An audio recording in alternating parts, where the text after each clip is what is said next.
Whenever the children of God, children of Israel, whenever they went astray, disobeying God's word and so on, దేవుని ప్రజలు ఇశ్రాయేలీలు దేవుని మాటను వినకుండా తప్పిపోయినప్పుడెల్లా God used to chasten them, దేవుడు వారిని శిక్షించడం అనేది జరుగుతూ వచ్చింది. giving them to other nations. వారిని ఇతర దేశాలకు అప్పజెప్పేశాడు. Let us turn to Judges, న్యాయాధిపతుల గ్రంథం చూద్దాము. chapter 3, 3వ అధ్యాయము verse 14. 14వ వచనము. Israel served Eglon, the king of Moab, for 18 years. ఇశ్రాయేలీలు ఎగ్లోను రాజు క్రింద 18 సంవత్సరములు ఉన్నారు. 15th verse of 3rd chapter. 3వ అధ్యాయం 15వ వచనం. But when the children of Israel cried unto the Lord raised them up a deliverer, Ehud. ఇశ్రాయేలీలు యెహోవాకు మొర్రపెట్టగా బెన్యామీనీయుడైన గెర కుమారుడగు ఏహూదను రక్షకుని వారి కొరకు యెహోవా నియమించెను. He was a left-handed man. అతడు ఎడమ చేతి పని కలిగిన వాడు. The children of Israel sent a present to Eglon, the king of Moab. అతని చేతను ఇశ్రాయేలీలు మోయాబు రాజైన ఎగ్లోనుకు కప్పము పంపగా. 17th verse. 17వ వచనము. He brought the present unto Eglon, the king of Moab. Eglon was a very fat man. దానిని కట్టుకొని ఆ కప్పము మోయాబు రాజైన ఎగ్లోనుకు తెచ్చెను. ఆ ఎగ్లోను బహుస్థూలకాయుడు. 21 verse. And Ehud took his two-edged dagger and thrust it into his belly. ఆ కప్పమును అతనికి చెల్లించిన తర్వాత 21వ వచనము. అప్పుడు ఏహూదు తన ఎడమ చేతిని చాపి తన కుడి తొడ మీద నుండి ఆ కత్తి తీసి కడుపు మీద అతని పొడిచెను. 29th verse. 29వ వచనము. Ehud and his followers slew of Moab at that time about 10,000 men, all lusty and all men of valor. ఆ కాలమున వారు మోయాబీయులలో బలము గల శూరులైన పరాక్రమశాలులను 10,000 మందిని చంపిరి, ఒకడును తప్పించుకొనలేదు. Yeah, that's how the Lord delivered Israel from this Moab and gave them victory. ఆ రీతిగా దేవుడు మోయాబు రాజైన ఎగ్లోను నుండి ఇశ్రాయేలు ప్రజలను విడుదల చేసి జయమునిచ్చాడు. Moab was subdued that under the hand of Israel. ఇశ్రాయేలీల చేతి క్రింద ఆ మోయాబీయులు ఓడిపోవడం జరిగిపోయింది. 4th chapter, 1st verse. అనగద్రొక్కబడ్డారు. 4వ అధ్యాయము 1వ వచనం. The land was in rest for 80 years. దేశము 80 సంవత్సరములు నిమ్మలంగా ఉండెను. And the children of Israel again did evil in the sight of the Lord.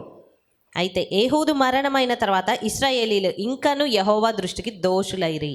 So that was usual thing for Israelites. ఇశ్రాయేలీలకు సాధారణమైన సంగతి అయిపోయింది అది.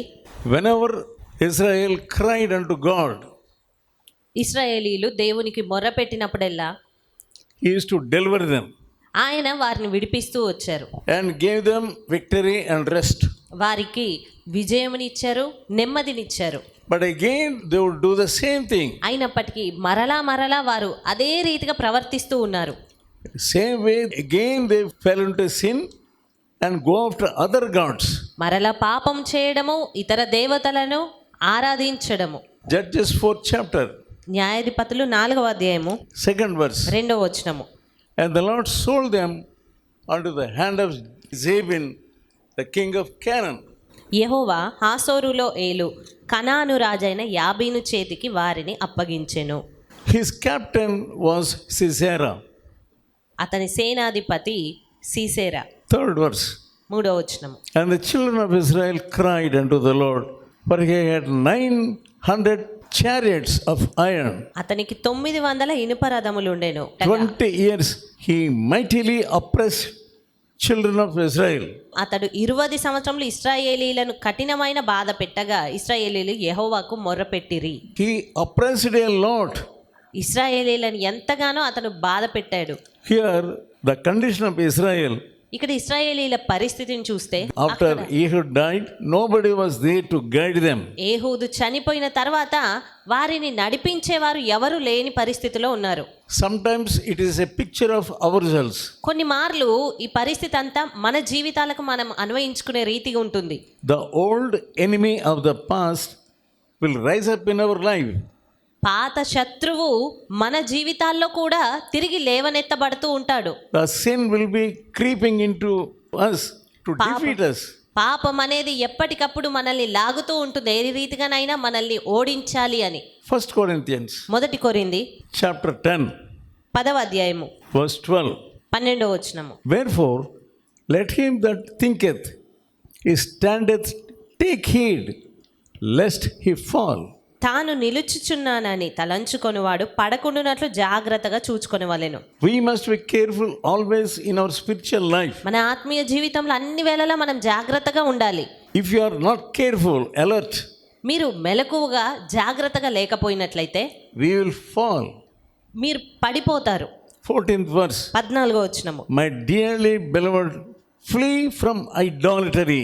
కాబట్టి నా ప్రియులారా విగ్రహారాధనకు దూరంగా పారిపోండి. That's what God was warning again and again దేవుడు మరలా హెచ్చరిక చేస్తున్న విషయం అది. to his people. తన ప్రజలకు Flee from idolatry. విగ్రహారాధన నుండి పారిపోండి.